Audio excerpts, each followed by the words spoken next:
of a grandeur. So we are all welcome.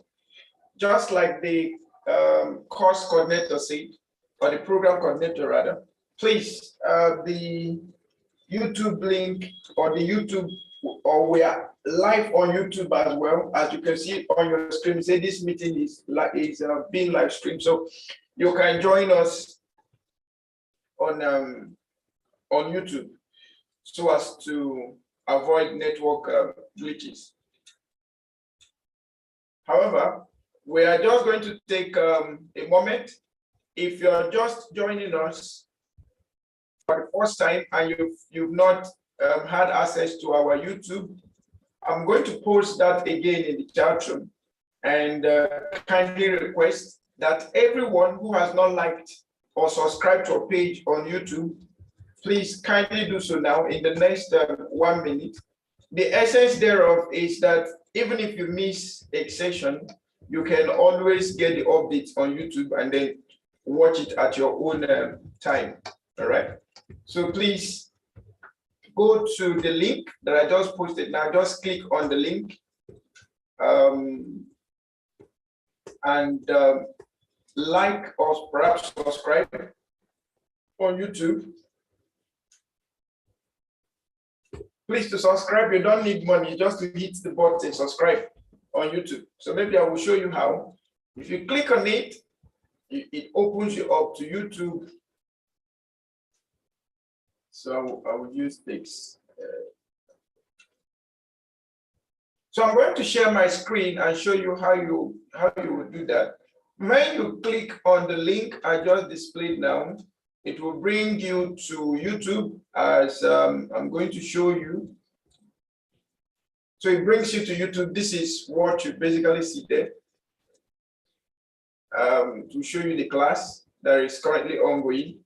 So you see here, you see this red button there. So if you click on it, you see subscribe, just hit the subscribe button, and that's all. So if you come to the page, or if you come to the live stream, you will see the red subscribe button there. So just click on the subscribe.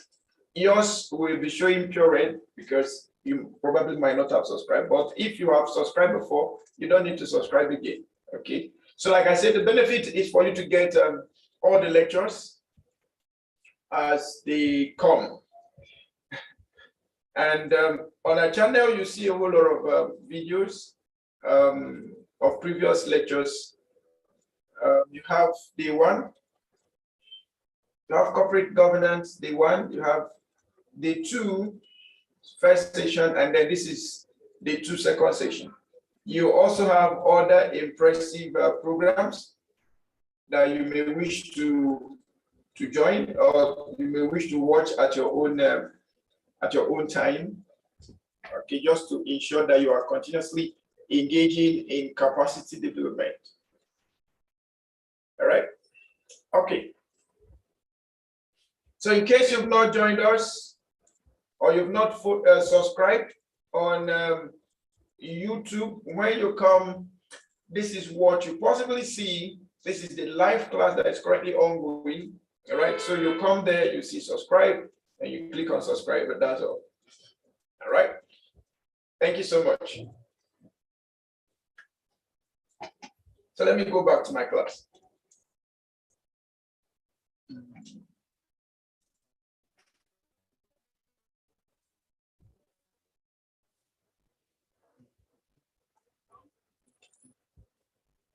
So once again, you're welcome.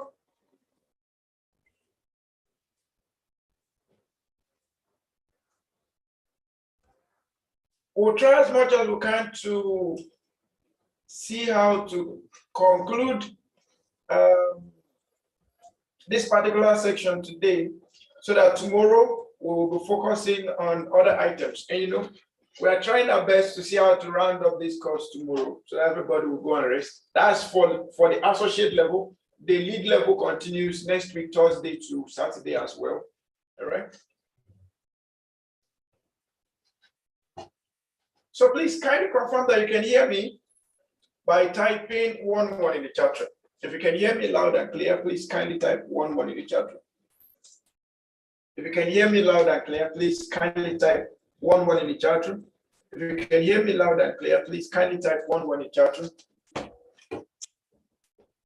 If you can hear me loud and clear, please kindly type 1 in the chat room.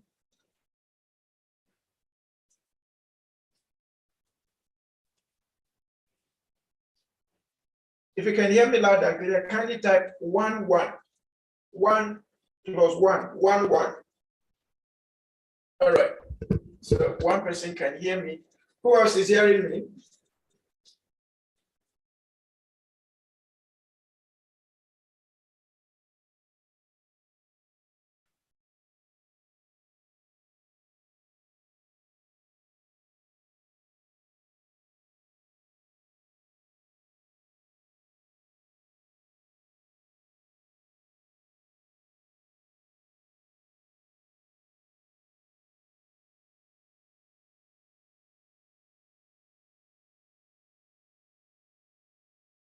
All right, someone said sound is not clear.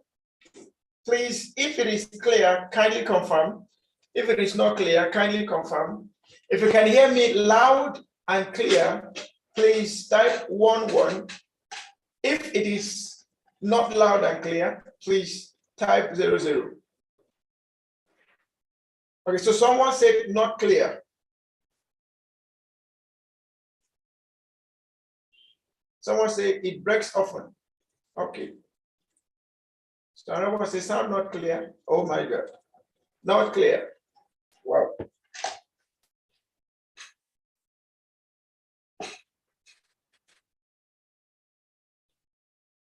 I need to be sure.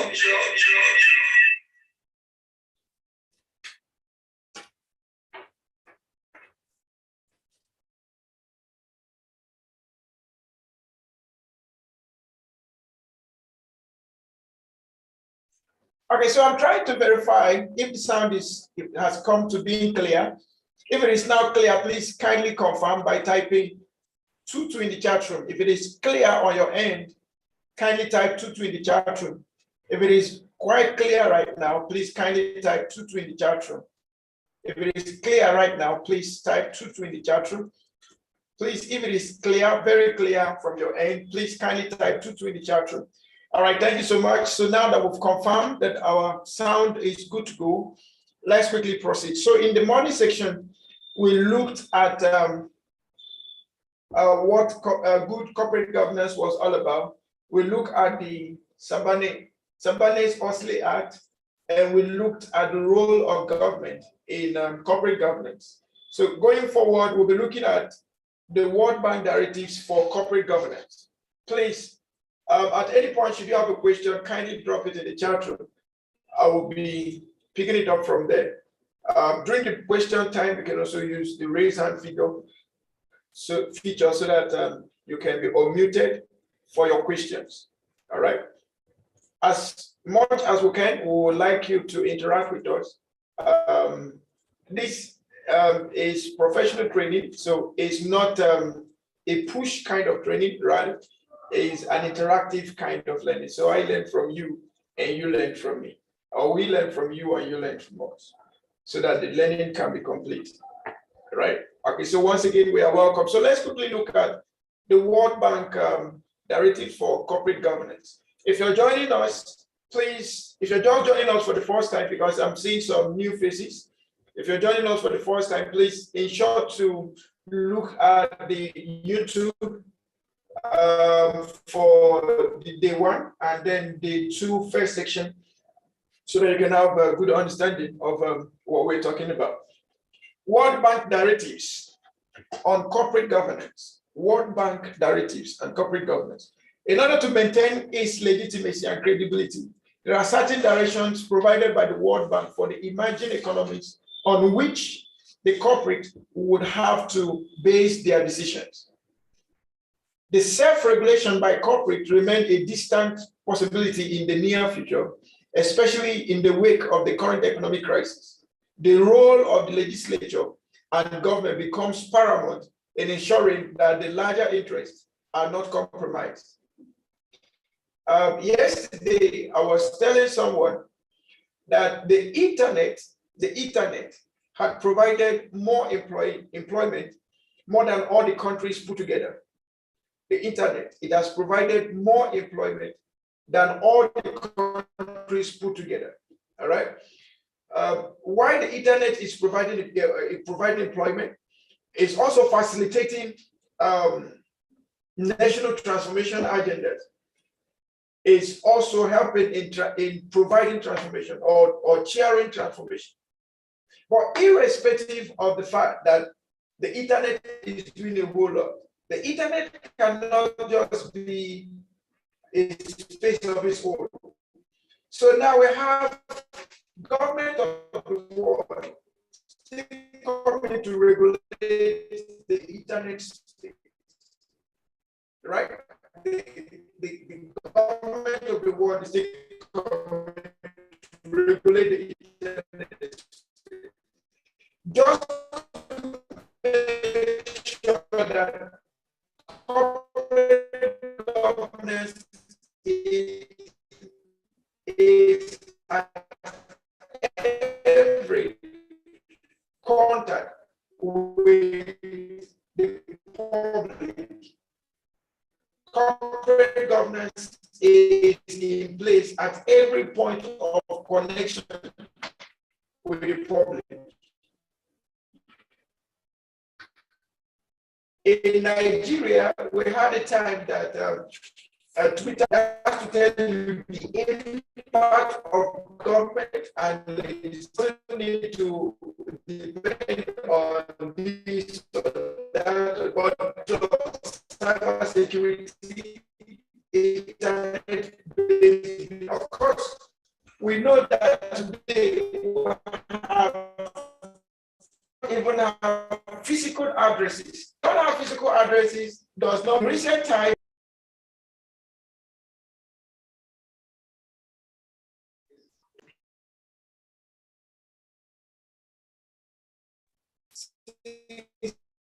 Apologies. In the morning, it was the students who had network challenge. In the afternoon, it seemed we are the ones now having network challenge. We are alternating the different routes to ensure that we have the best stability. Please kindly bear with us. Okay, so I was trying to say something. I said, if you're used to internet, using the internet space or internet-based organization for some of your collaboration and marketing activities, you'll find that in recent time there had been incorporation of VAT, value-added tax. So if you use Facebook today to advertise, you pay VAT, value-added tax, and it goes to the federal government of Nigeria. You use Twitter, you pay VAT, it goes to the federal government of Nigeria. Any sort of internet-based business, you pay VAT. Okay, so irrespective of the fact that these companies are not domiciled in Nigeria, but the population of the stakeholders who are the customers using this are from different countries, and those countries need to provide regulation on the use. Of course, you know that there are countries that do not permit the use of Facebook or Twitter in their countries, okay, based on their own perception to what the impact of such could be. They rather use their own indigenous social media rather than use Facebook or Twitter. All right. So government has a role to play, whether it is to understand.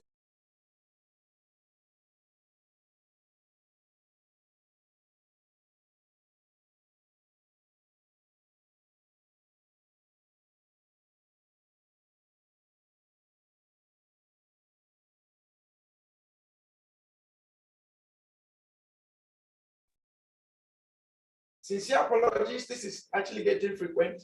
If it occurs in the shortest time, please, we may have to take an excuse and make sure we'll fix it before coming back.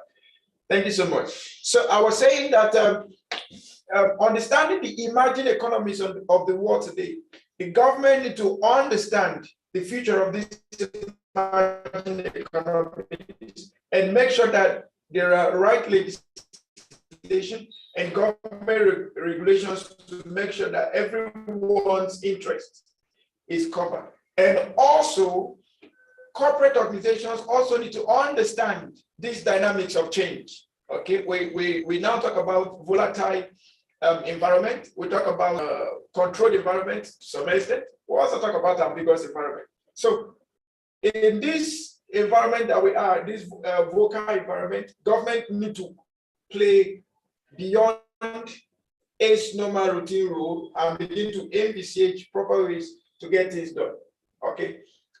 In the same vein, for corporate organizations, we also need to pay attention to that. We established in the morning section that corporate governance,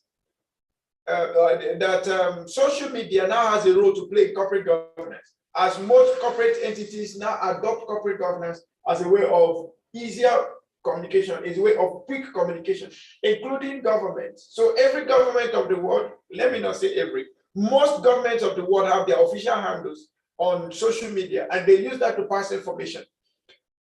Most corporate organizations of the world have their social media handles, and they use that to pass information. And most of the questions that people now ask to those in authority, be it corporate authority or public, private authority, corporate, or public authority, corporate, most of them use, most people now use social media to question and query their activities. Okay, either comment on what they're doing. All right. So the weather has been affecting activities, but or affecting network. But please, I'm sure it will be normalized in a moment. So as corporate organizations, we need to understand the place of emerging economies, and government need to also understand that. In recent time, we are talking sustainability. I keep bringing that word, sustainability and continuity, in corporate governance, because those two pillars are the things that corporate governance is driving when it comes to community-based relationship, okay, or stakeholder-based relationship. We are looking at sustainability of whatsoever venture you're bringing in, and continuity of whatever venture you're bringing in. While looking at sustainability, I mentioned in the morning that today we talk about smart homes, we talk about smart investments, we talk about eco-friendly business ventures, we talk about green environment and all of that. All of these things are things we need to pay close attention to, so as to ensure that we meet up with the emerging economies of the world. So let's see what World Bank has to say on matters as this. World Bank directives: corporate has to base its decisions keeping the below parameters given by World Bank in direction. So the first one is transparency. The second one is independent oversight. And the third one is accountability. First one, transparency. We cannot overemphasize on the pillar of transparency, the pillar of accountability, and the pillar of independent oversight when it comes to corporate governance, whether it is public or private. Corporate governance, inside it, we now talk about things like internal controls, we talk about things like compliance, and then we'll talk about things like auditing. So most often it's auditing that leads us to compliance. Every compliance demands some level of audit report before we say yes, it complied with certain standards or certain regulations, right? Okay, so this is very important for us to understand. Okay, so I may have to skip this for now. I'll come back to this. Now, quickly, let's look at the impact of corporate behavior on corporate governance, the impact of corporate behavior. First of all, I would like us to understand that every organization has its own distinct behavior. Every organization has its own distinct behavior. And most often, this behavior is driven by the culture of the organization. And this culture is most often, of course, we know that culture is part of the elements of corporate governance, right? So the behavior of an organization derives more from its corporate culture. Okay, it derives more from its corporate culture.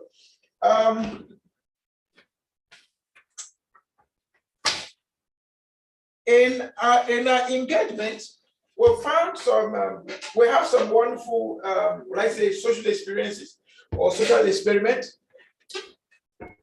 There are, let me take public sector first, because I know private sector, they don't really have more of that challenge. Private sector, if you send them email, it may take a while, but they will respond to you. Some private sector are very much keen on your response to email. It can't take beyond 24 hours before you respond. Now, private sector have even brought it down that you can use WhatsApp and Telegram to reach them faster, right? And they have live chat bots on their website that you don't really need much of that. They have desk office numbers that you can call, right?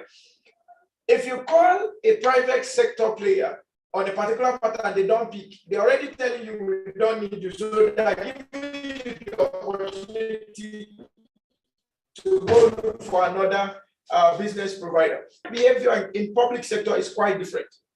For instance, it will take 1 in 100, maybe 1 out of 100 MDAs that you send an email and you get a feedback.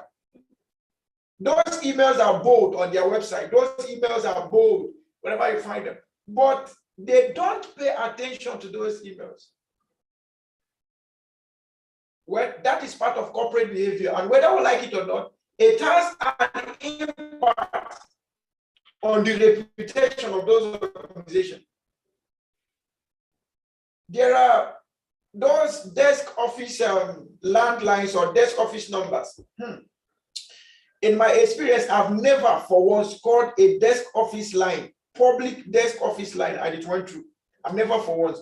If you have, maybe you could tell me, but in my own country and where I'm dialing in from, you barely get public service through their desk office line. And then you have issues of, how do I put it now? So communication-wise, there is a behavior that the public service exhibits that makes every other one think that for you to get anything from public service, you have to go and submit your whatever thing you're submitting, submit it handwritten, printed, and documented.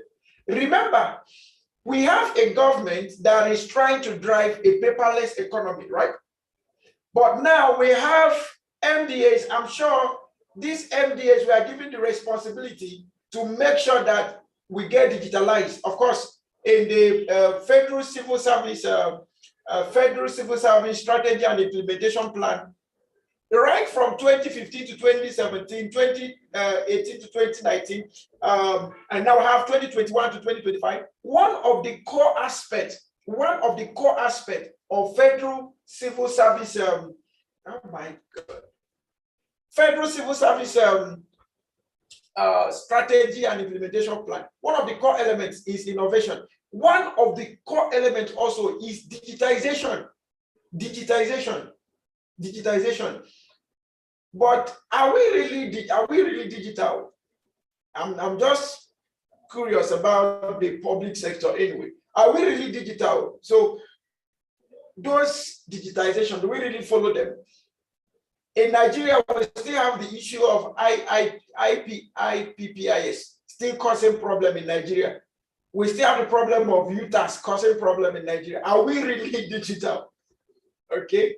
Well, I really appreciate the Office of the Head of Civil Service of the Federation for bringing those things up. I know it may take a while before we adjust, but I know someday, somehow, we will get it right. Someday, somehow, we'll get it right as a country. Someone said in Ghana, it's quite different. So let me see what's happening in Ghana. So he said in Ghana, it is different. It's different. Some of them will pick, but the emails, most of them won't respond. Okay. So they can pick us, but so maybe in whatever country you're joining us from, you can tell us your experience in the chat room. Okay. Now, apart from the fact that you have to write these letters, these proposals, these documents, and type them and print them, put them in an envelope and send them to public offices, some of those documents will be lost for life. Some of the documents will be lost for life. And that's why in public service, if you're submitting a document Even the desk office person will tell you, please, you need to follow this up. If you don't want your document to get lost, you need to follow this up. In fact, I remember an experience I had some time ago. I submitted the mail to a particular ministry, and then they say you need to follow it up. So after a week, I came back. They said the mail was not, they can't find the mail. I was like, but I gave them an acknowledgement copy. So they said, go back to the PAMSEX office. From the PAMSEX office, they directed me back to the director's office. From the director, they directed me back to another. I was just moving.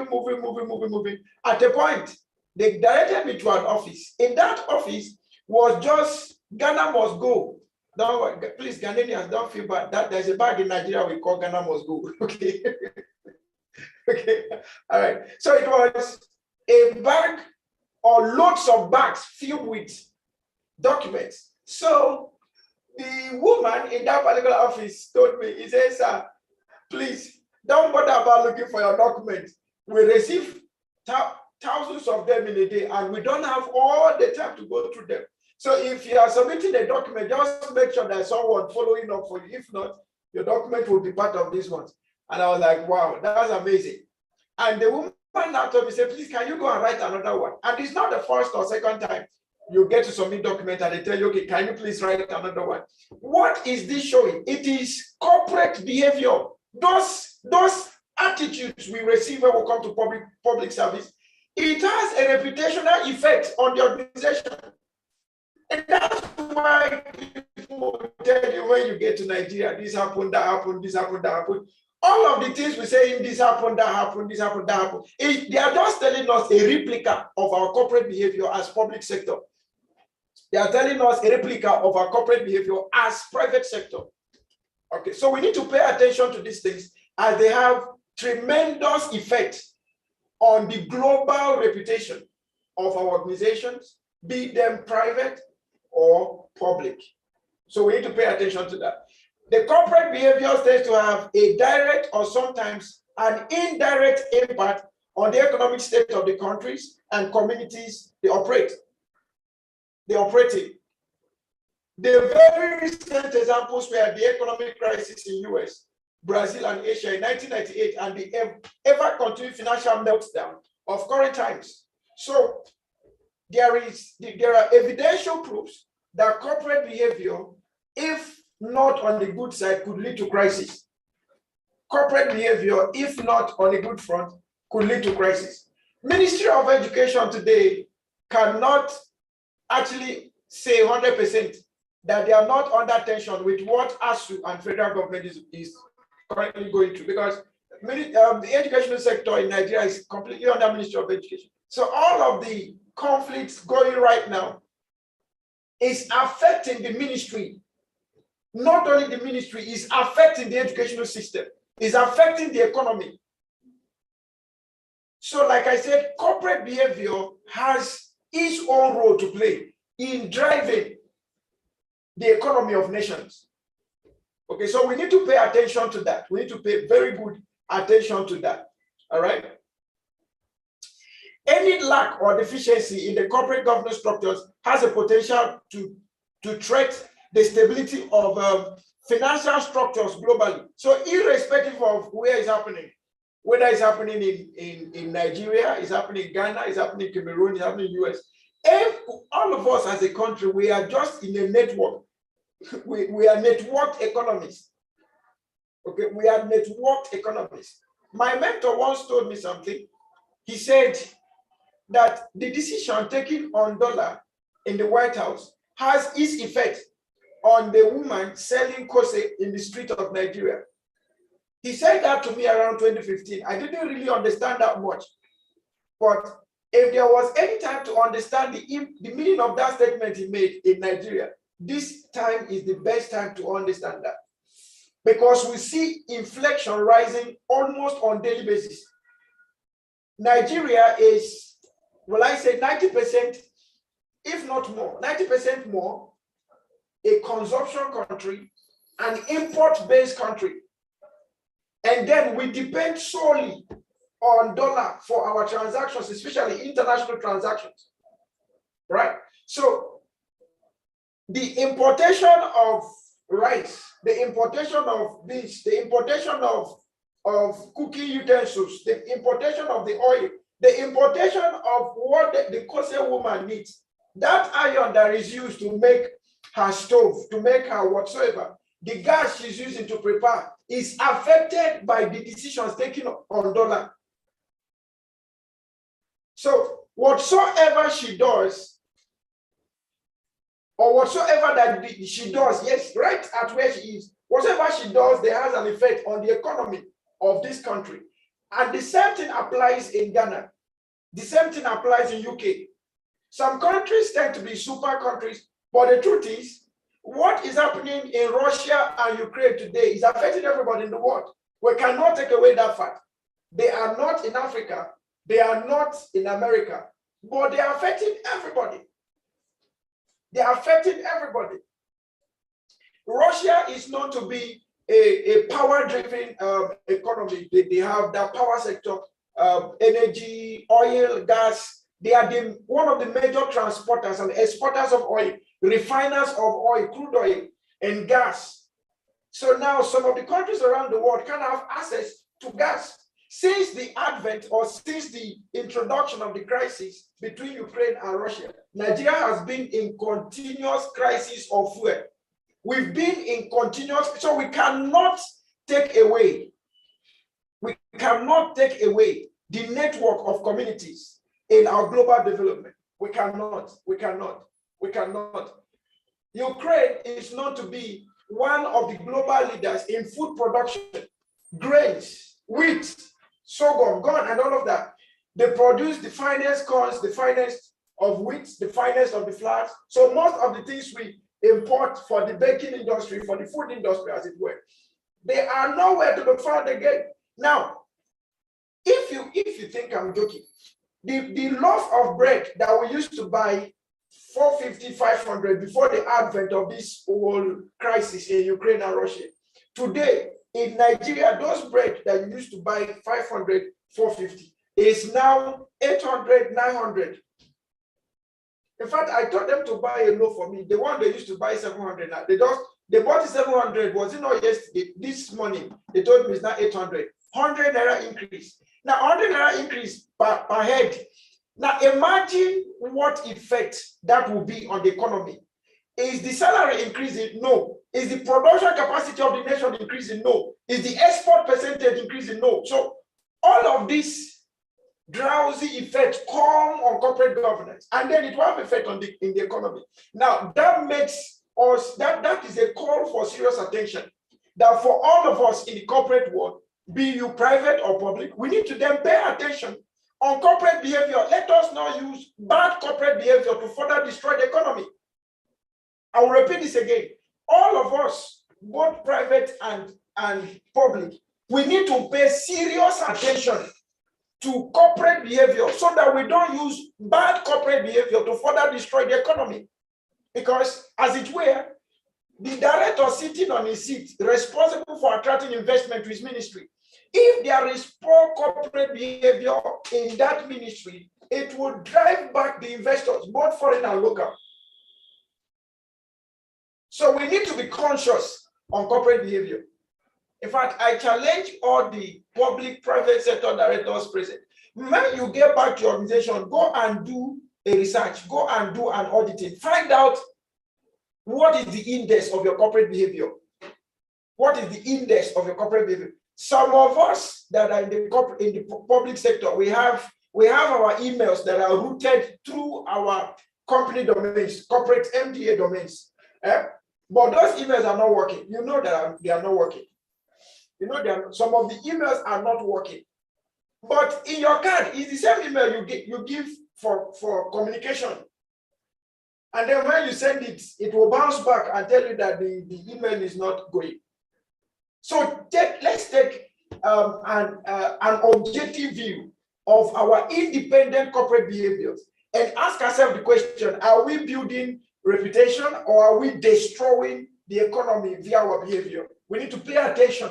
We need to pay serious attention to this. Serious attention to this. Okay? All right. Please, if what I'm saying is making sense to you, please kindly type 55 in the chat room.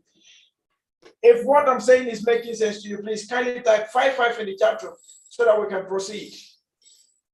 If it's making sense to you, type 55 in the chat room so we'll proceed. All right. Thank you so much.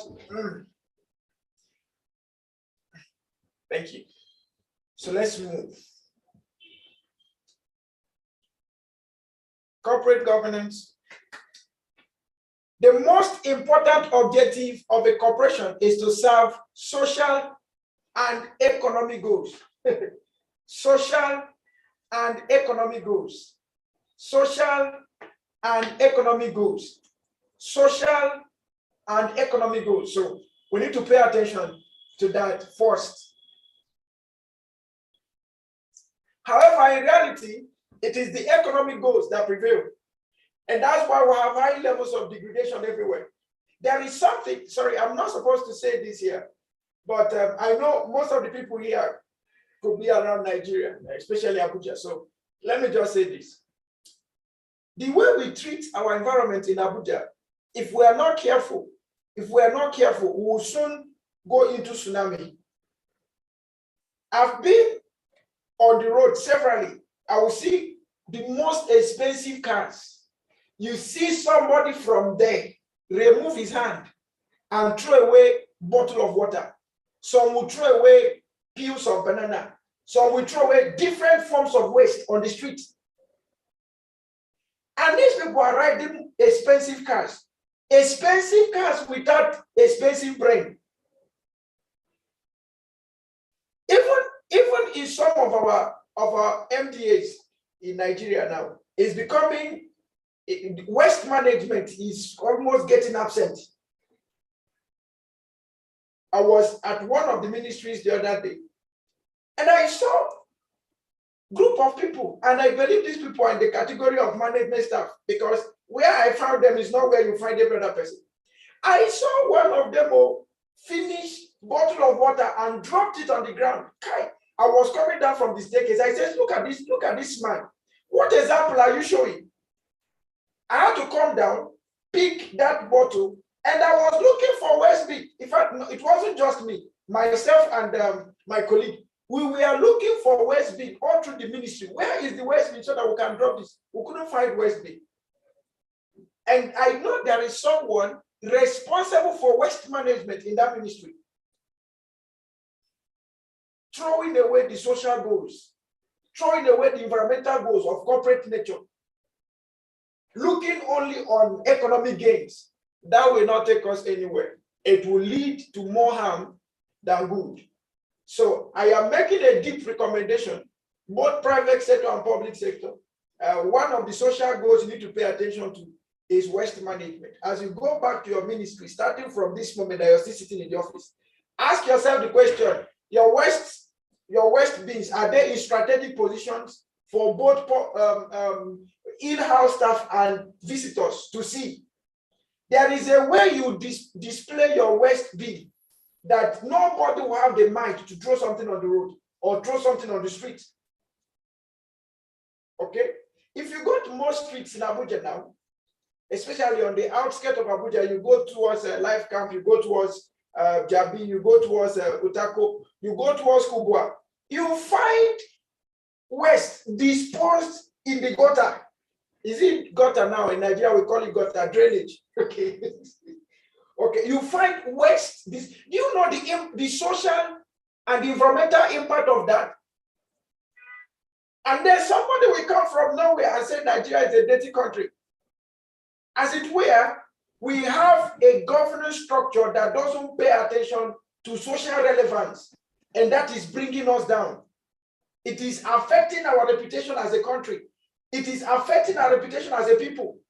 So we need to wake up. As that's not the truth. Okay, it's not that I'm talking to Nigeria only, but you know, I may be biased because I'm Nigerian, but forget, as I'm talking to everyone. So in your own country, find how socially relevant is the corporate governance framework in your country, and then see how to make your own recommendations. So every director present in this class, please, as you go back to your ministry tomorrow, find if there are strategic positions where wastes are properly disposed. If not, please make the necessary recommendations. There is a particular ministry, I visited that ministry. Every time I visit that ministry, I always shake my head. I said, what's the meaning of this? Why is everywhere dirty? Why is everywhere? And this is one of the most respected, if we are to talk of first man, second man, third man, maybe it will be around the fifth man in the governance of this country. But the office, that ministry is in fact, it is for dirty processing. It's for waste, no, not waste processing. It's for waste sampling. You will see all manner of debts in that place. And that's a ministry. And there is a director, I'm sure, that will be responsible for the environmental issues around that place. And outsiders come and just see that, oh, this is how they behave here. And then by the time you know it, the internal will always affect the external. My people will say it is the rat inside the house that told the rat outside the house that there is fish in the house. Did you get what I just said now? It is the rat inside the house that told the rat outside the house that there is fish in the house. Am I talking to public sector only? No, I'm talking to everyone. Private sector, you're not an exception, especially those of us that are even into food production. Food production, chemical production. Your environment is like dungeon. It's like where they manufacture sickness to give people. Sometimes I wonder how most organizations evade environmental compliance when those environmental inspectors come. I don't know how they do it. Okay? The drainage that pass in front of your company, it is enough to produce is it Anopheles mosquito now? It is enough to produce Anopheles mosquito to distribute all across the nation. And you pay no attention. All that matters is money, money, money, money, money. Return on investment. When there is no return on social relevance. So we need to pay attention to serving the two ends, social goals and economic goals. Don't just focus on economic goals. Because if we focus on economic goals only without focusing on social, one day that community will rise up and tell you enough is enough. One day the country will tell you, no, we are no longer interested in this or this thing. You are causing nuisance. So let's be responsible citizens. Let's put up good corporate behavior. Intentionally, let there be a framework that mobilizes and drives the core tenets of effective corporate governance across our organizations, our corporations, both private and public. All right? A corporation also needs to act within the limits of the law. However, if there is no compliance and a corporation engages in criminal activities, let me be very frank with you. Negligence to social issues is criminality. You are a legal criminal. If you don't comply to the issues of the law, you are a legal criminal. No, sorry, I'm not saying you're a legal criminal. I'm talking of those people that don't, right? So that you don't understand me, okay? So if we have environmental issues that address issues of the environment, and environment is part of corporate governance, and then this group of people are not paying attention to, they are legal criminals, okay? And the environmental agencies have the legal right to sanction them. Funny enough, some of our environmental agencies, environmental management agencies, they don't even go to interior. It's only in Abuja now. If it pass Mike Tema, who say Asoko, they don't go any other place. You deal with yourself wherever you are. Okay? So, if there is no compliance and corporation engages in criminal activities, nobody is prosecuted and punished. So where there is no law, there is no sin. That's what he's trying to say. Where there is no law, there is no sin. Still on the impact of corporate behavior, it is essential to understand that corporate tend to engage in criminal behavior because the benefits outweigh the risks. Because at the end of the day, is it not to find? So every organization must have the principle of good governance, the principle of good citizen. Every organization, remember that we said a corporate or a corporate organization is a legal entity. So it must serve as a good citizen. We have the principle of good citizen in corporate governance. So every organization must be a good citizen, patriotic citizen. Don't say it doesn't concern me. Don't say what is government doing. It is because of all these kind of uncalled, all these statements that are uncalled for, that is even putting us, all of us as a nation, into much trouble. What is the government doing? What is the president doing? Before you ask the question, what's the government doing? Ask yourself the same question. What are you doing as a person? What's your organization doing? What's the contribution of your organization? Before you query others, query yourself first. There is this saying that before you remove plank on somebody's eye, first of all, remove the log, your own eyes. All right. So some of the organizations, they don't obey the principle of good citizen. We query the government when it comes to the rule of law, but we don't query ourselves when we deviate from being good citizens as organizations. Some times ago, I visited a brewery, and when I saw their when I saw their waste management system, yes, I was so ashamed. I was like, what's this? These guys should make, if not billions in a day. And then this is your waste management system, and this is a shame. This is a very big shame. And what's the waste management system? They partially treat the waste, and then they dispose the waste to farms. And you know, most of this waste, especially from the beverage industry, by the time they react with some of the elements of the weather, they become acidic and turn the soil to acidic soil, which makes farming a difficult adventure. So as of 2004, the farmers in that particular location started raising agitation, and the particular activists picked that up. Those farmers were heavily, in good volumes of money, heavily compensated. Do you know the outcome of that protest and the legal action that followed afterwards? That particular brewery today ended up producing water. That waste that they used to recycle and throw it into people's farm, they now use the same waste to produce water. When we say drive innovation, is not by mouth. We shouldn't wait for protests. We shouldn't wait for agitations. We shouldn't wait for conflicts before we begin to innovate. There is somebody that might be listening to me now, where you drop the waste you got from your company, your staff just throw it over the fence, because the other side of the fence is not your own. So your staff just come there, throw it over.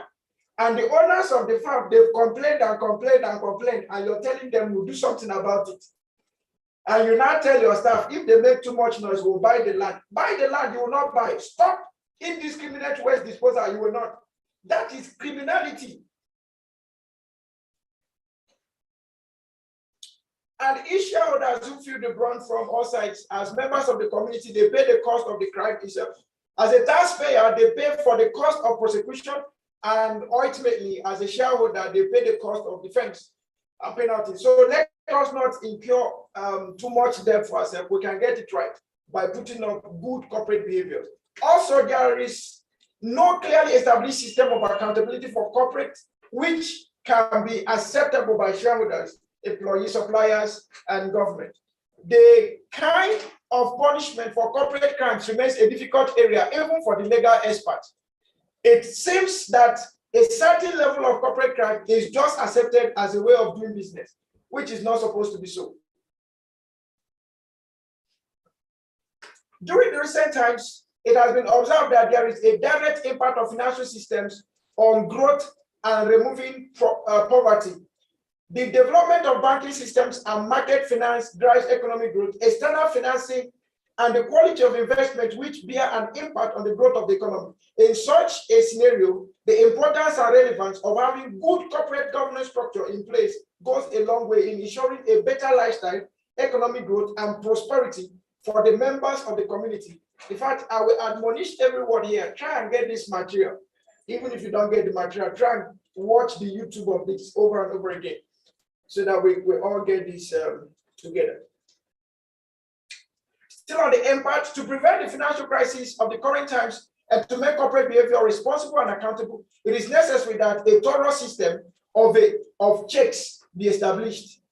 So let me go back. When we talk about performance systems to some people is just like a norm. I may not have all the time to start talking about checks, checklists, and matrices, talking about performance. But the truth is, corporate governance. Remember, we said corporate governance is responsible for taking strategic decisions. And remember that performance, the determination of performance determination is driven from top management, right? Now, it's the top management that come up with the performance frameworks and develop the performance targets and develop the performance matrices. But in most cases, there is no monitoring and evaluation to the performance we've even established. When do we get there? We don't know. How do we get there? We don't know. We just know that at the end of the day, this is what we expect. And at the end of the day, we expect nothing but nothing to expect. Do you get what I just said now? We expect nothing than nothing to expect. So when we want to talk about corporate behavior has a direct relationship with productivity, corporate productivity, and corporate performance. It has direct relationship with effectiveness and efficiency, because at the end of the day, what will be the determining factor of corporate behavior will boil down to how are we performing coming to corporate ethics, how are we performing coming to corporate policies, how are we performing coming to customer relations, how are we performing coming to stakeholder relations, how are we performing coming to public relations, community relations, how are we performing coming to government relations, how are we performing coming to supplier relations.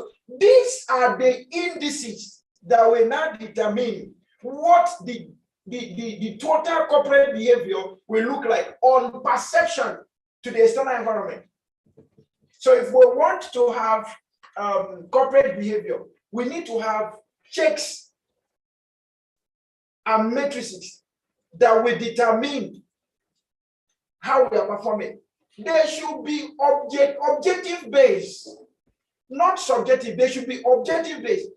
And every director should ensure, every top executive should ensure that there is defined schedule for checking for performance. Yes. Apart from having a checklist, apart from having defined matrices, there must be scheduled period to check for performance. In some private organizations, some do it monthly. At the end of the month, they have monthly performance review, MPR. Some others do it after 3 months.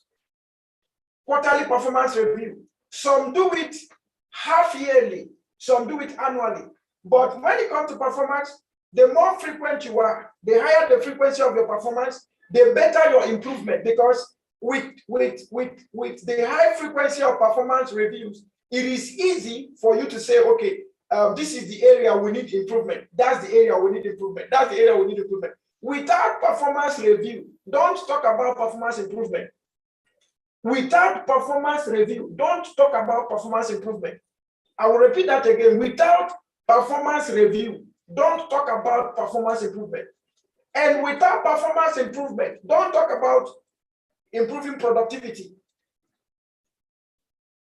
All of these things are interlinked. So the effectiveness, the efficiency, the productivity, the performance, all coming together gives us the corporate behavior that we're talking about.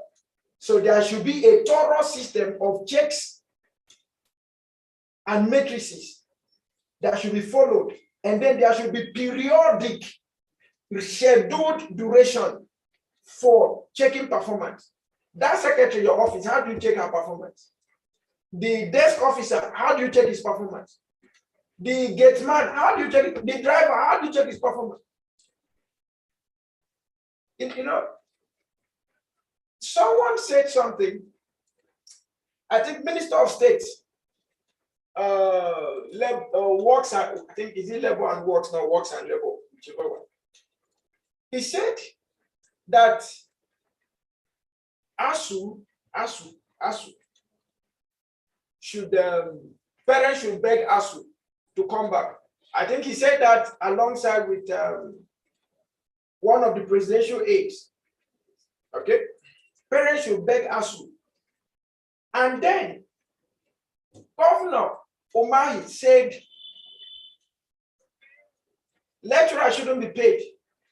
No work, no pay. And I look at all of these things, all of these statements, and we have a situation where the senior man, the most senior man in the country, gave an assignment to a minister and said, within 2 weeks, resolve this. It's getting to 2 months now. It's not yet resolved.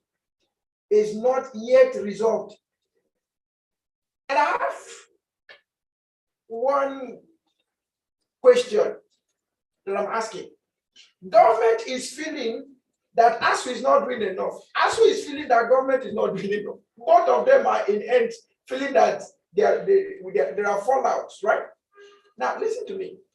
If we have good performance review system in place, first of all, there must be corporate governance system, and then inside the corporate governance system, there is effective monitoring and evaluation framework of what ministries, agencies, departments, parastatals, non-parastatals do, commissions do.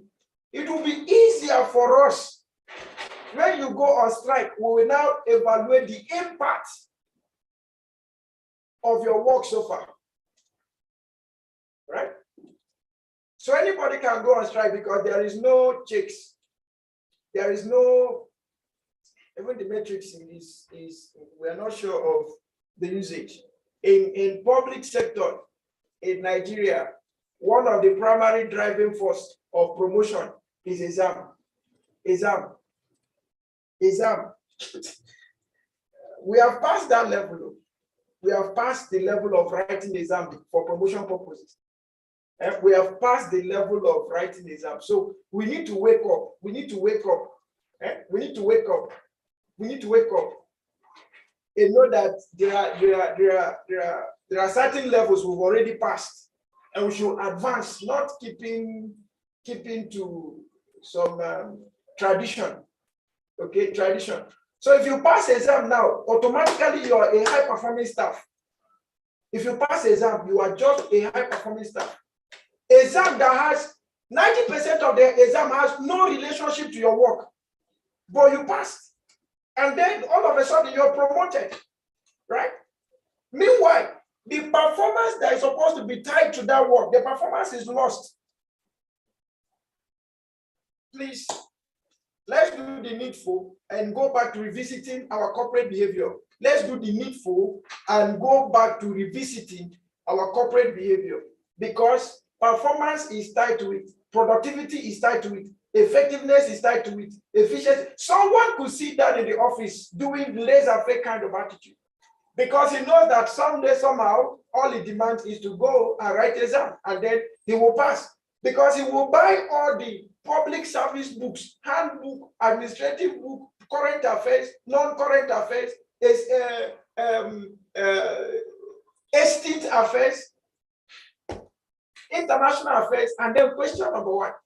At the end of the day, all of those things, can we tie them? Can we have a tie between the exam and performance? Can we have a tie between exam and performance? One of the areas of, in most corporations today, emotional intelligence is not close to the gate of those corporations. In most organizations today, emotional intelligence is far, like we need to go and import it. We import it and create a culture that will allow it to flow. Because if you want to talk about corporate behavior, you cannot take away emotional intelligence. You cannot take away emotional intelligence from corporate behavior. Corporations that are of good corporate behavior are known to be highly emotional intelligent organizations. Highly emotional intelligence organizations. Highly emotional intelligence organizations. Okay, so Engineer Jide is saying something in the chat room. He said creating corporate scorecard to monitor corporate performance. Well, that's a good suggestion. Okay, I know some private sector, they have it. Public sector, they have it, or even more than private sector, but the problem there is implementation. The problem is just implementation, all right? So we need to go back to behavior, putting the behavior right. That calls my attention to something. From October 4th to 11th, yes. We're having a 1,000-man training on emotional intelligence, and it's going to be online. So prepare your staff, prepare your people, and wait for us. No matter what kind of training you've done on emotional intelligence, just come and hear another side of it, practically the side of it that works. So from October 4th to 11th, that will be another global course that we are encouraging everyone, please make sure you're there. Even though they've taken the course before, come and have a refresher course. Okay, from October 4th to 11th. From October 4th to 11th, it's going to be a mind-blowing. By the time you finish, you take a retrospective of yourself and find a way out. Okay, the initiative to be taken by the government, the corporate and the legal structure of the countries in which the corporate operates, and the approach should be to create a standardized structure acceptable everywhere in the world. So all of these things I've been saying since. I've not passed 2 slides. Okay, so factors affecting corporate behavior. What's my time? Let me not overshoot. Please, we are meant to close by 4 o'clock. So if I always make sure that I don't overshoot. That's 4 p.m. Nigerian time. So in the next 40-something minutes will be done.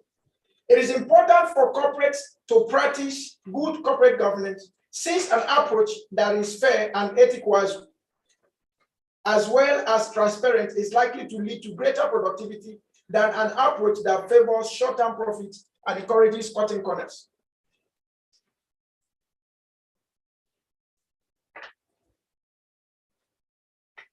Okay.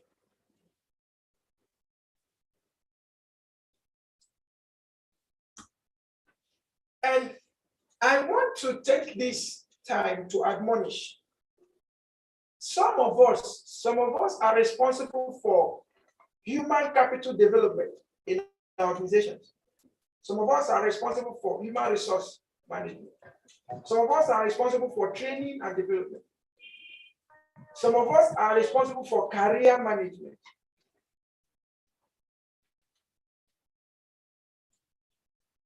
My admonition, if you find yourself in that category, is please make sure that every human capital development endeavor you want to engage for your organization has a direct link to performance indicators. There must be performance indicators tied to any human capital development program, because we that are into training and development or training consulting, sometimes the challenge or some of the issues we get from the field is that an MD or CEO will tell you, this training doesn't have effect on the staff.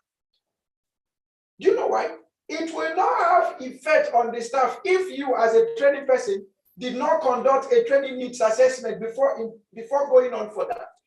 There are generic trainings, whether it is generic or it is target result-driven training, it must be tied to a performance. And not just tied to a performance, there must be specified duration. I have, there is one of our fellows here who happens to be into training and development with Central Bank. He's administrator. Okay. They recently said they promoted him to something else. All right. Now, he called me some times ago. I said he has an assignment. And I said, what's the assignment? He said, there is an assignment on his table to develop a framework that measures impact of training. Training impact. I was like, wow, that's amazing. And I said, so what's the framework? He said they are looking at the impact of training maybe for 6 months, for 3 months, and the like. I said, no, what you should be thinking of now is sustainable impact of the training. In the next 10 years, in the next 20 years, in the next 50 years, that training, is it still having an impact in the organization?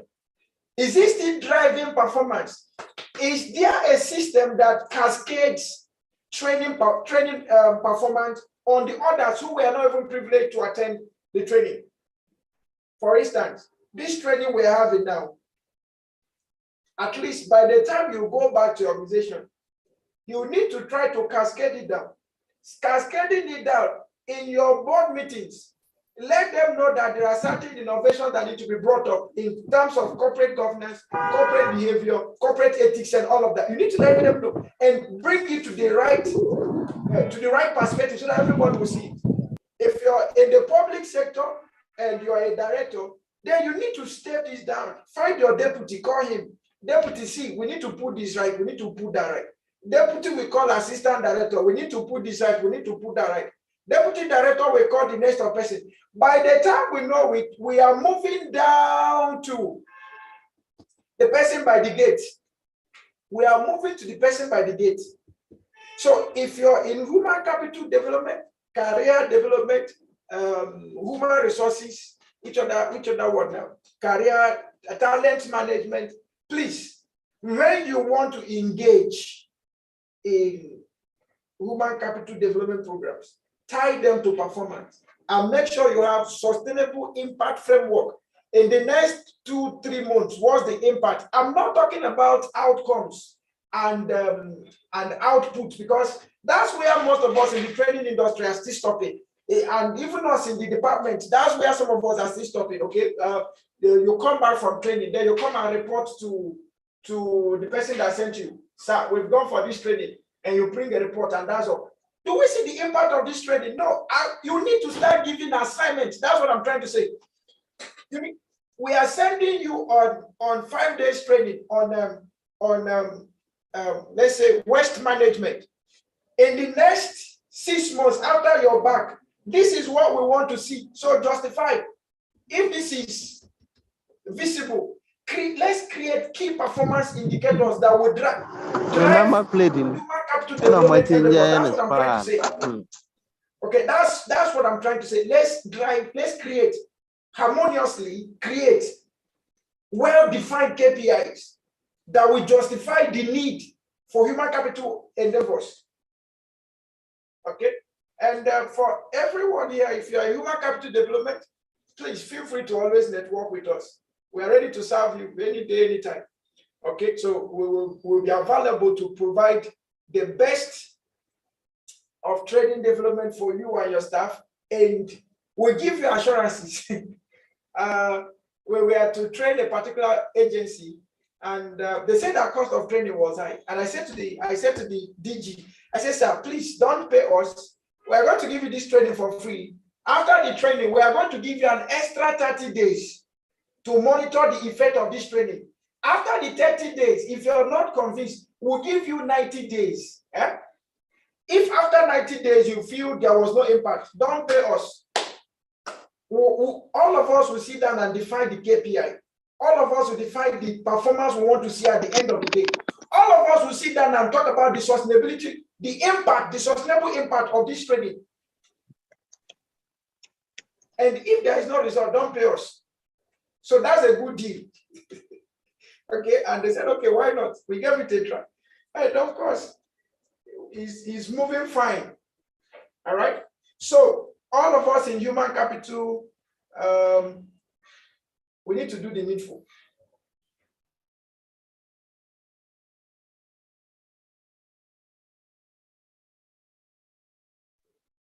All right. If I have a question, please feel free to ask me. We'll be sharing the attendance in a moment. Please feel free to take your attendance at the right time. And if you've not subscribed to our YouTube channel, please endeavor to do so. Like I said earlier, we are taking a course on emotional intelligence, October 4th to 11th. So invite For the MDAs in Nigeria, you soon get our letter for your nomination, so send them. Let them come and learn. And that training is going to focus more on from I think from level 12 to from level 12 and above. So for all of us that are involved in middle level management and senior level management, after we are done with you, your assignment is to go and cascade it down to your organization. And you know, for those of us in Nigeria, our operation is helping or supporting the civil service transformation, the federal civil service implementation strategy and implementation plan of 2021 to 2025. That is what we are driving. Okay. All right. Thank you. So factors directing corporate behavior. Among the various factors that direct corporate behavior, the one underlying or common theme is that the interaction of markets and market players often dictates the outcome more than anything else. Moreover, corporate exists within the ecosystem of the market, and hence what moves the market moves them as well. So the factors that direct corporate behavior are often found in the market ecosystem that is prevalent in a particular country or region. Some of the factors that drive corporate behavior from the perspective of good governance, such as profit, corporate social and environmental responsibility, consumer preference, and absence of regulations and rules. Now, for profit, the motive of making profit is the major or the chief factor that drives corporate behavior. For a long time, profits were the sole criterion by which corporates were judged, and hence corporations indulged in the pathological pursuit of profit and power at the expense of everything else, which was disastrous. Now, for the corporate social and environmental responsibility, in recent decades, the business paradigm has shifted somewhat within corporate now, engaging in some measure of socially and environmentally responsible behavior to reflect the changing times. I will want to say something here. Every organization represented, we must find our role, our CSR.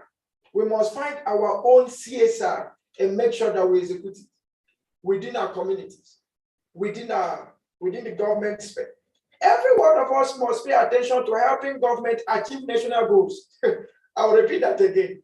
Every one of us must pay attention to helping government achieve national goals. In IIPN, we engage in a whole lot of corporate social responsibilities. Okay. Of course, this one we are doing now is part of it. You didn't pay a dime to be here, and you don't need to pay a dime to complete the course.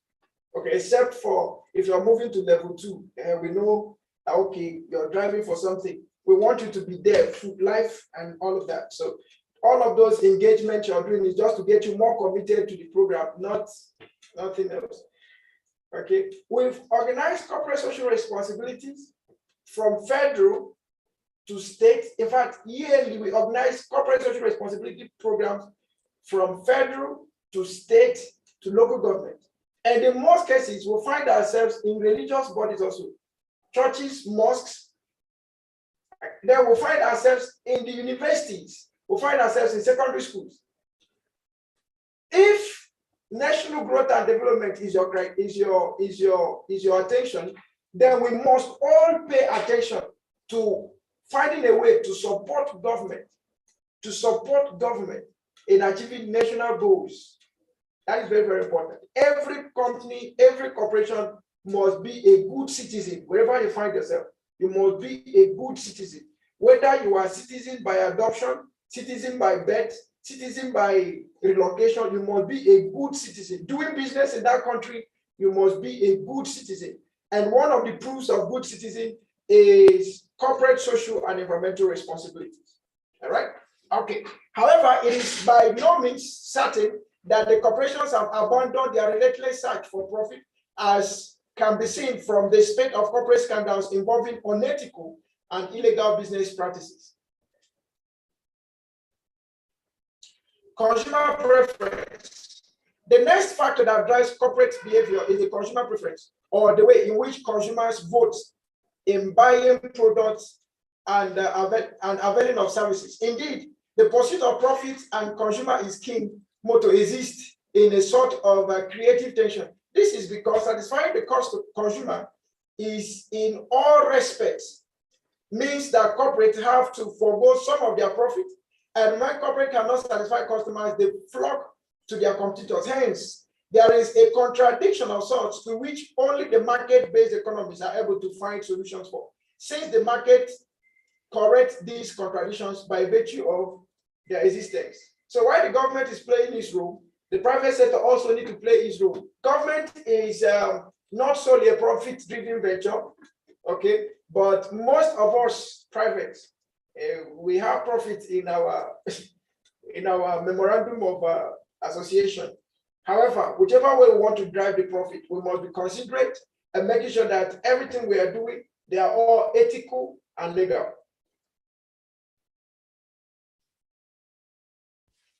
Absence of regulations and rules. The other factor that drives corporate behavior is the absence of regulations and governing corporate conduct. In countries where regulators do not have much power, corporations tend to run out of control in the market and make everybody dance to their tunes. On the other hand, in the developed countries and the countries where the regulators do their job properly, corporations cannot take the consumers and the regulators for granted. Of course, the ongoing global financial crisis has proved that even in the developed West, instances of corporate taking the consumers and the country for a ride have been surfacing regularly.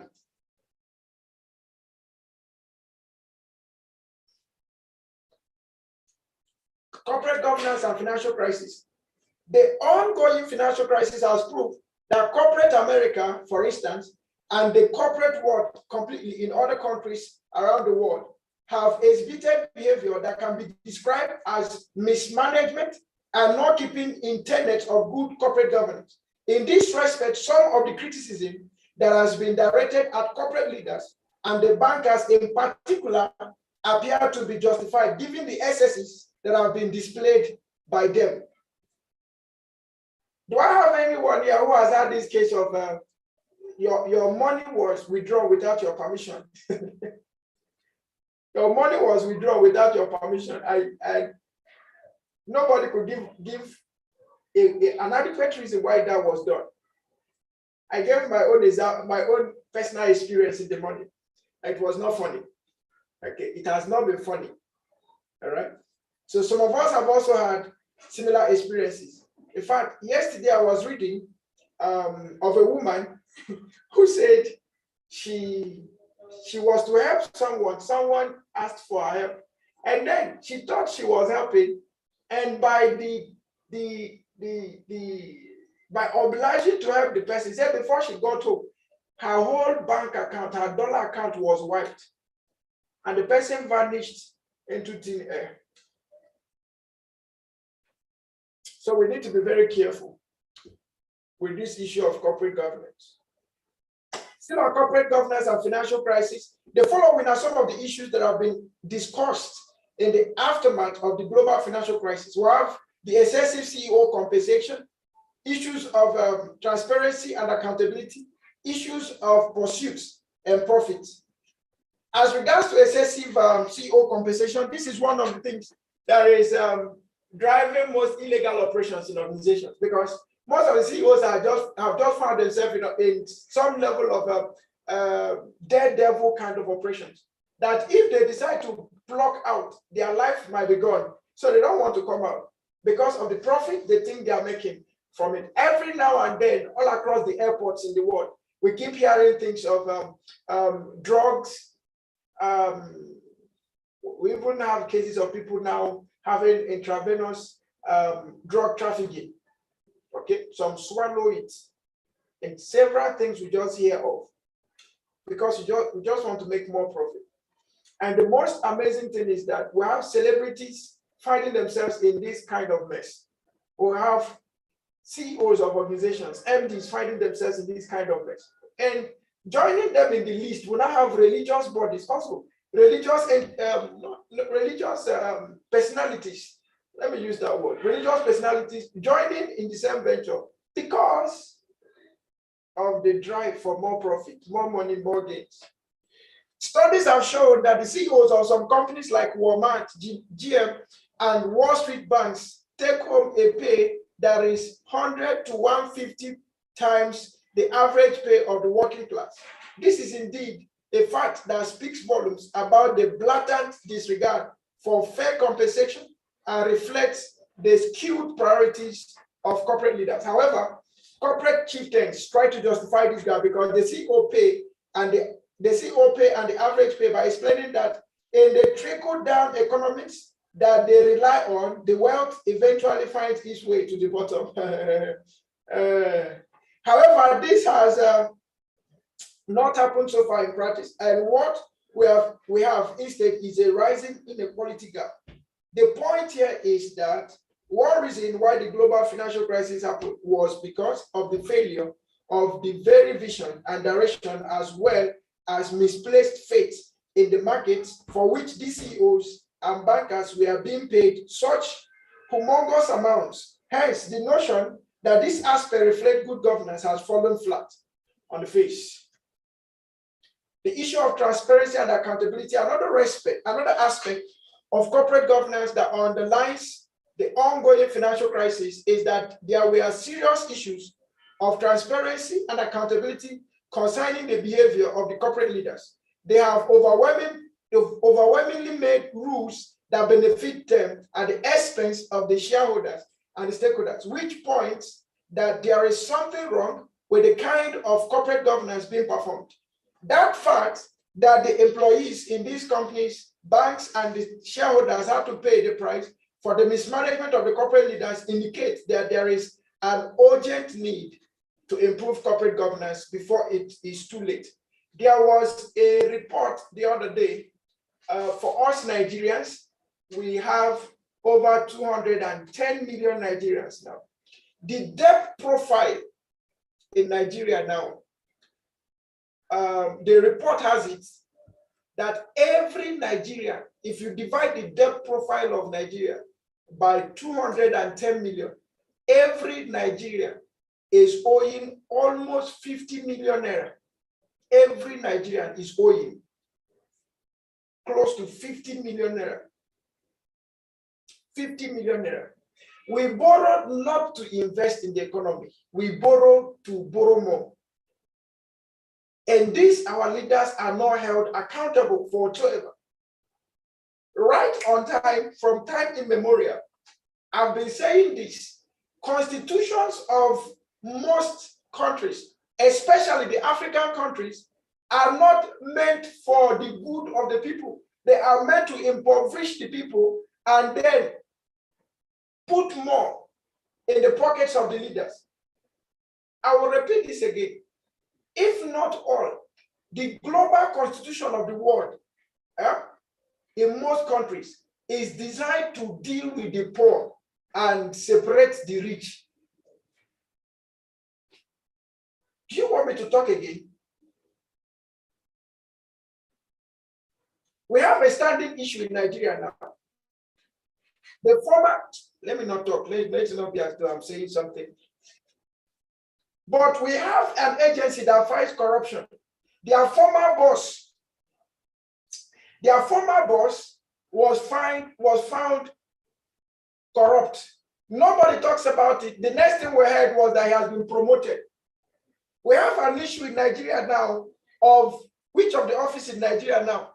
In fact, every day we discover volumes of billions embezzled through that office. Now we hear on the news that this has been released from detention and is now seeking bail from EFCC. So what are we not talking about? Is all of these corporate, all these CEOs, politicians that sit and make constitution, is not against them. The constitution is not against those that made it. It's against those who were not part of it. And that's why in the political process, in the electioneering process, don't say it does not concern you, because whether you like it or not, what happens to the head will soon affect the toes. Whether you like it or not, the oil that dropped on the head will still land on your toe.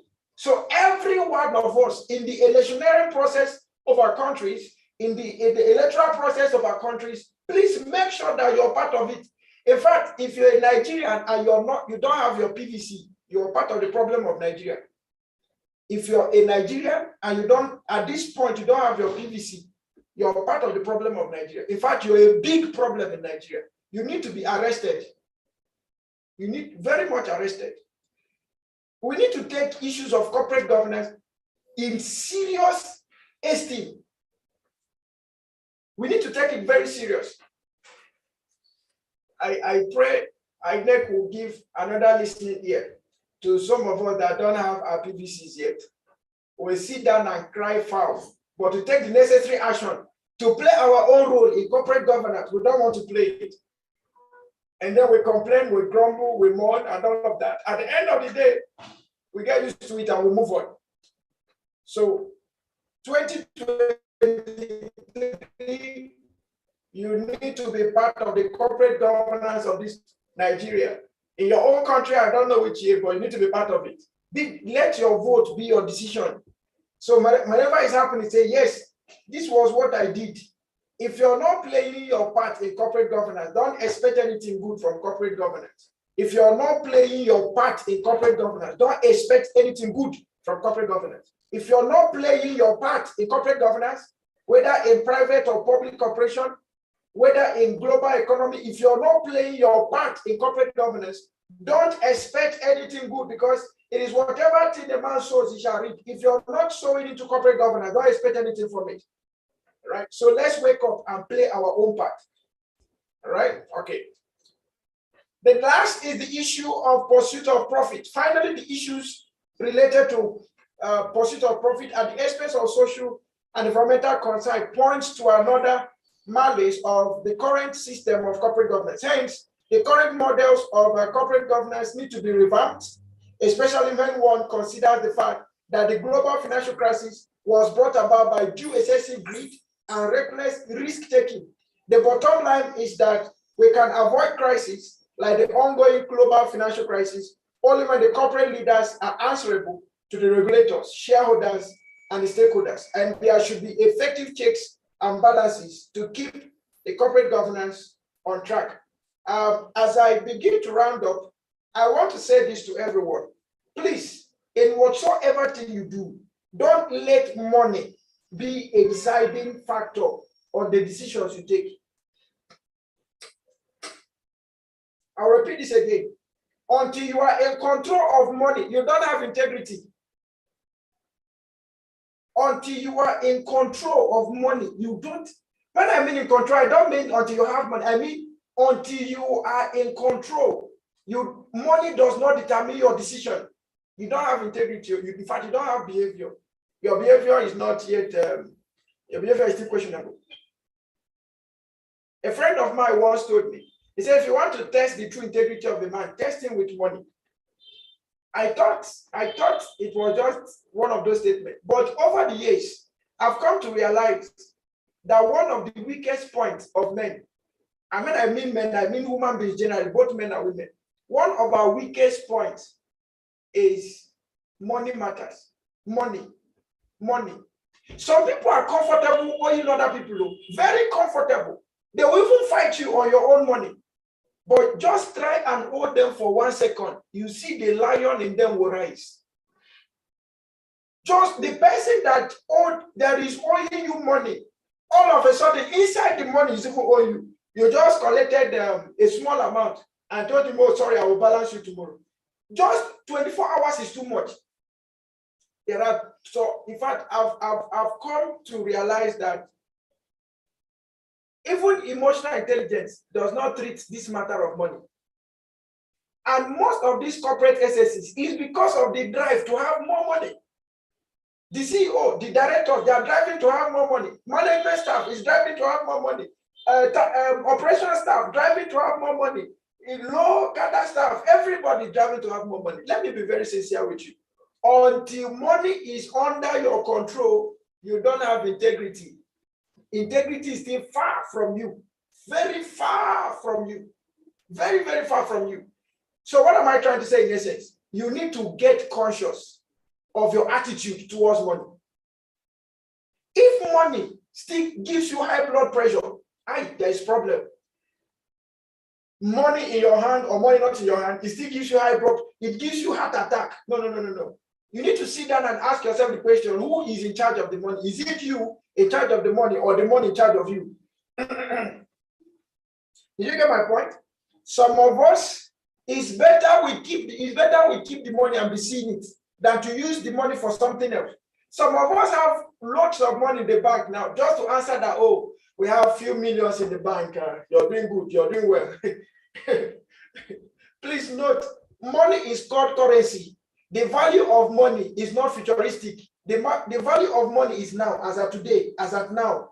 If it passes now, it will lose value. Every day, every time your money stays a moment in your hands, looking at it to feel that you're rich, I tell you the truth, you're just losing value on a consistent basis. However, my admonition is this: don't ever allow money to control you. Don't. If not, you will, the small character, the small,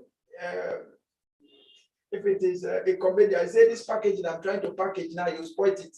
The small packaging we are trying to package, if we don't have good money management behaviors, we will lose that packaging. We'll just lose it. Okay, so what's my time? Am I going to go? So I have 13 minutes to go. So let me round up with, imagine best practices in corporate governance. Please, can we get the attendance and share it now? Let's get the attendance and pass it now. Let's get the attendance and pass it now. Okay. I pray I will take less time on this. Okay. Imagine best practices of corporate governance. It can be said that the underlying reasons for financial crisis were poor banking practices and lack of transparency and accountability by the corporate. Now, best practice 1, 2, 3. Let's look at them. Best practice number 1.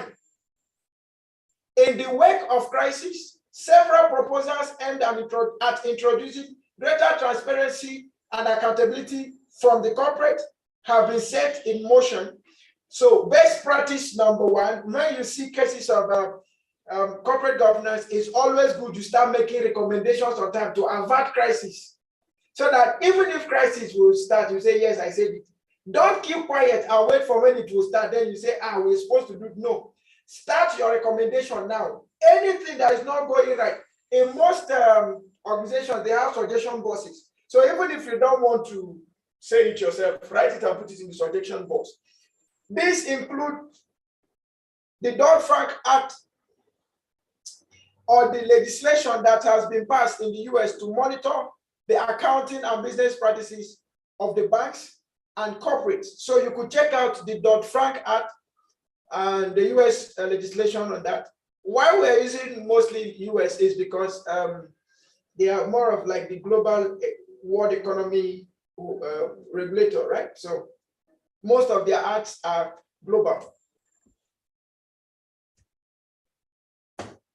Number 2, further, the Consumer Protection Agency under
okay, so best practice number 2, I didn't know I was talking to myself. Best practice number 2, the bottom line is for us to have good corporate governance is that shareholders and consumers must have implicit and explicit trust in the actions and reporting of the corporate. Hence, any move towards increasing transparency and accountability has to be done in a manner that makes the stakeholders trust the actions. The point here is that credibility and integrity is the key to success of corporate governance. And I was saying while I was muted, I said, we are just drawing these inferences from the case study we had in the morning on Enron, okay, the Enron that collapsed and all of that. So you can refer back to the case study in the morning and then back to this so that you can understand it better. Best practice number 3, the emerging best practices include stricter regulatory requirements, reporting done in a transparent and ethical manner, and fair business practices aimed at servicing the small consumer as well as large institutional stakeholders. The legislation mentioned above, along with the slew of measures that have been collectively called Wall Street reform, are aimed at reining in the rapacious and reckless behavior of the banks and financial institutions. Since the crisis was thought of as an assault on capitalism, it became necessary for reformers to focus on the aspect of investigating the ideas and theories underpinning capitalism. Did you know the culture of a corporate will always be accurately reflected by the public image of a corporation? Therefore, it is very important that good corporate governance should run in the bloodstream of the organization, since this in turn will be reflected in the culture. So an organization whose internal functions are healthy will naturally look healthy from an external perspective. Thus, best corporate governance equal to best management practice. And that is where we're going to call it a day for today. So please, if you have a question, feel free to ask me now. And please ensure that you're not going until you take your attendance. Okay, so if you take your attendance, you can find your way. And while taking attendance, I will be handing over to the coordinator in case, just to recap on the announcement he made in the morning. So coordinator,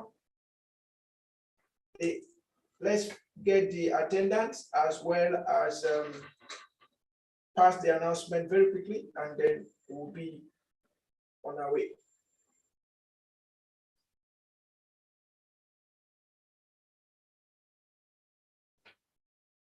So any question for me? If there is no question, so coordinator, over to you. Thank you.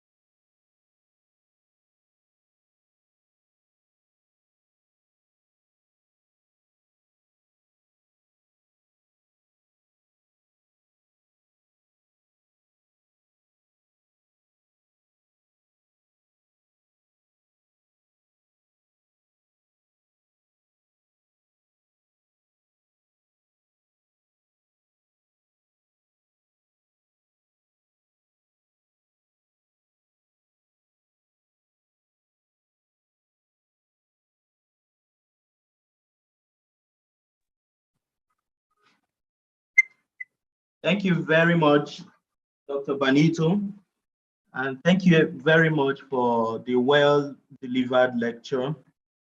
I am so happy with the level of attention we noticed today, despite the fact that the network was trying to misbehave.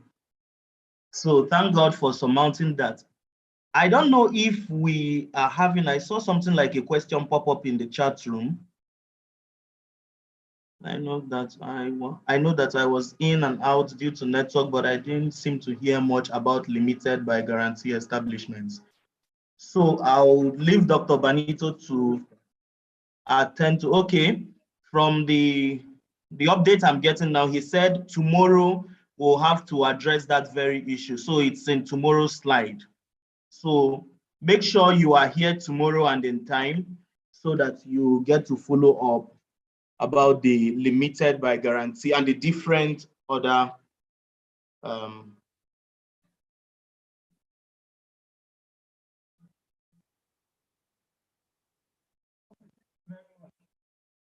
for the announcement, I'm going to repeat earlier.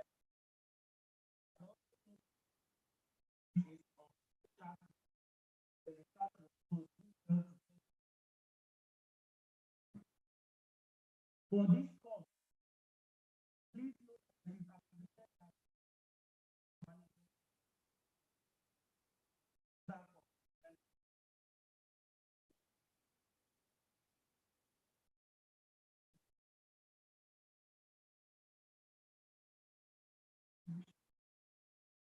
by the end of this work,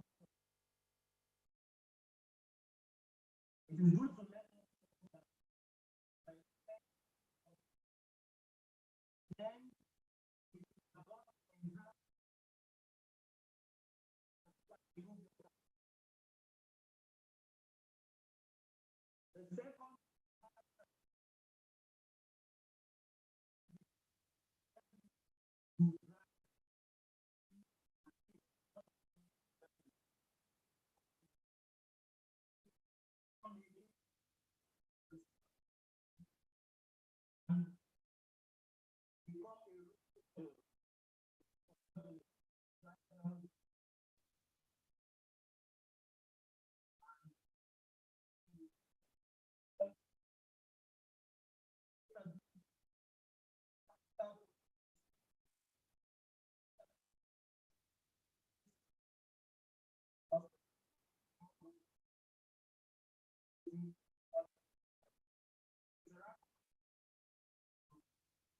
interact.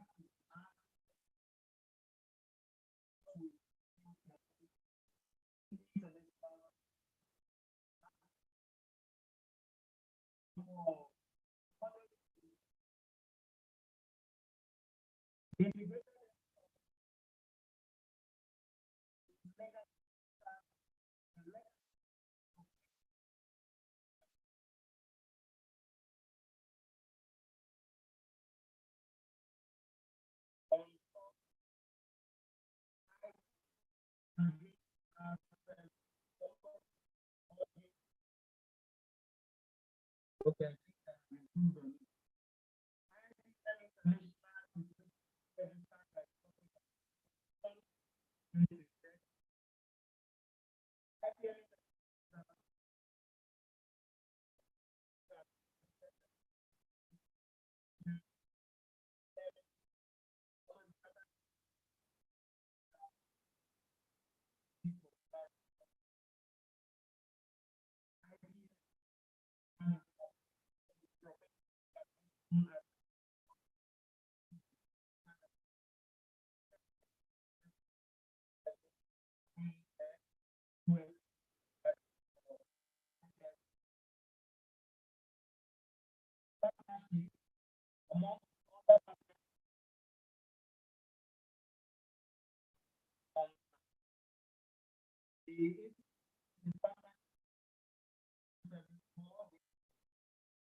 Amongst others. This course, which we are having, is in 2 different levels. We told you that Thursday, Friday, Saturday, yesterday, today, and tomorrow, we'll be having the first level. Please, I want you to pay attention to this announcement. The first level, which is for 3 days this week, is for the certified associate corporate governance consulting level. So the certificate you are going to get in affiliation with the above bodies we have mentioned, you will become a certified associate corporate governance consultant. You are not just becoming an ordinary consultant, but in this very course, you will become certified in corporate governance. Now, the second level, for those who will be proceeding to the second level next week, Thursday, Friday, and Saturday, you will become a certified lead. That is the higher level of it. You become a certified lead corporate governance consultant. The duration and the dates, like I have just told you, 11 to 14, from yesterday to tomorrow, 2022. And for the higher level, the lead corporate governance consultant will be next week from 18th through to 21st, also 3 days. Course attendance and certification request. Please note, attendance is 100% free. Attendance for this program is 100% free. Certification is optional and available upon request. We just want you to come, build your capacity, and if you wish to be certified in the very course you are taking now, upon request, you will be certified, and we encourage you to go on for the certification. However, for participants interested to move to the lead level, lead corporate governance consultant level, commitment of 10,000 naira. Those who will wish to proceed next week, 10,000 naira or its equivalence of $25 for those who are outside the country or even within the country but choose to use this payment method. You can make that commitment on or before August 18th, 2022. So before we begin the next level on Thursday next week, please make a token commitment of 10,000 naira so that we will know that you are serious to proceed to the next level. Certification request is open until September 3rd, 2022. So for those who still wish to make payment, the Institute always gives space for some payment plans. So we'll not talk about that now, but if you wish to have a personal discussion with the Institute, I've provided my contacts in the chat room, and we'll still do that before we go. Please, certifications, the soft copies are sent via email within 14 days after the lecture. Then for participants interested in hard copy certification, they will be responsible for dispatch cost or can visit our office in Abuja for pickup.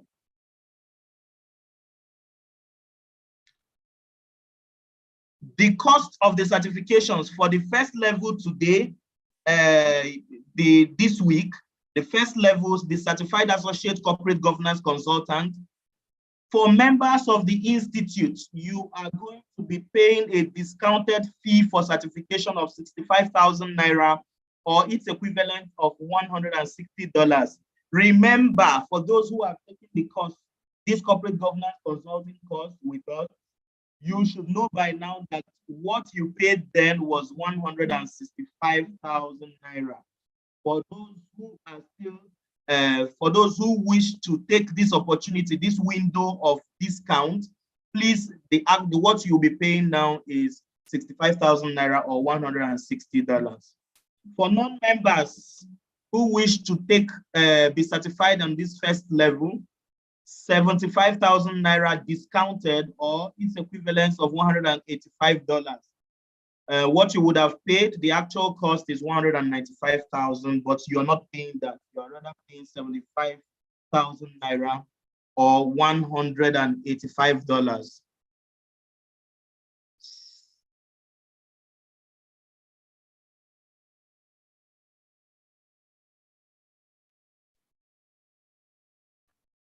We would be sharing the link to the WhatsApp group, Corporate Governance Consultant WhatsApp group. So just click on the link so that you join the group and get updates of what we are seeing now, another update subsequently for other trainings. So for those who are willing to get certificate of completion of this very training, for members, it is discounted For non-members, 40,000 naira or $100.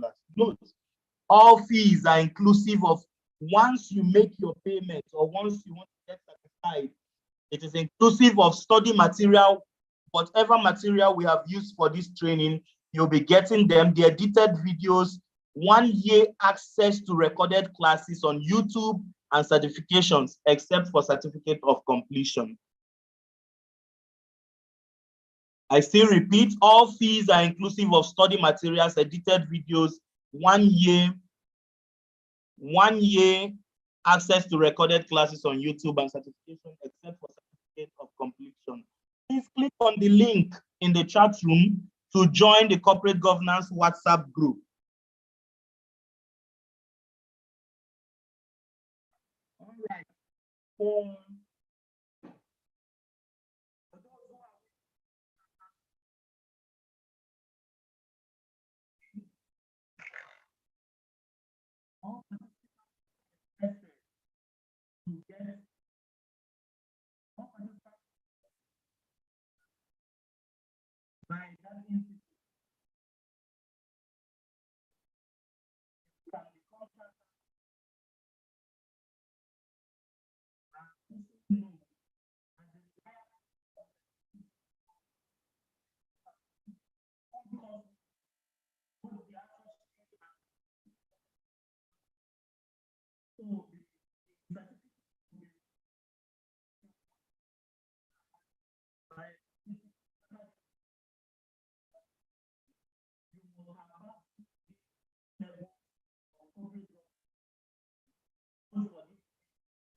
I repeat, the requirement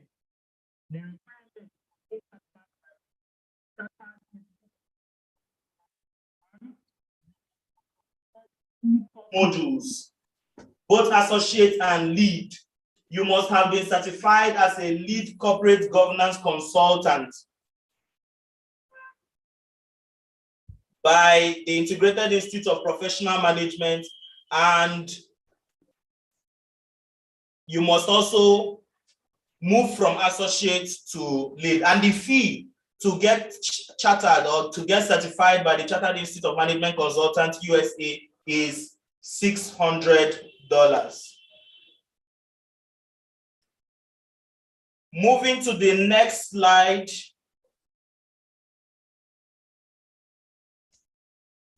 All fees displayed on your screen now is the payment channels. You pay to the account number, whatever certification you are going for, you pay to the account number. Account name is Integrated Institute of Professional Management. Account number, for the sake of those joining us via YouTube, the account number is 0588 546395. 0588 546395. The bank name is Guarantee Trust Bank. For those who would prefer the other payment channel, the USD payments, please kindly pay with your bank card online at https://paystack.com/pay/IIPM. For further inquiries, please do well to contact us at iipmonline@iipmi.org or our WhatsApp platform +234 8147029035, or you can also share your concerns via the WhatsApp platform that the link was shared in the class. The Telegram at IIPM bot. Social media, Facebook, IIPM International, LinkedIn, Integrated Institute of Professional Management, Twitter, IIPM Nigeria, Google page IIPM International. Tomorrow's class, please note, will be starting very early by 9 a.m. so we can see how to round up before we get exhausted, but we cannot get exhausted once it is the lecture on corporate governance. So thank you very much for your rapt attention. Every other concern or question, please do well to join the WhatsApp platform.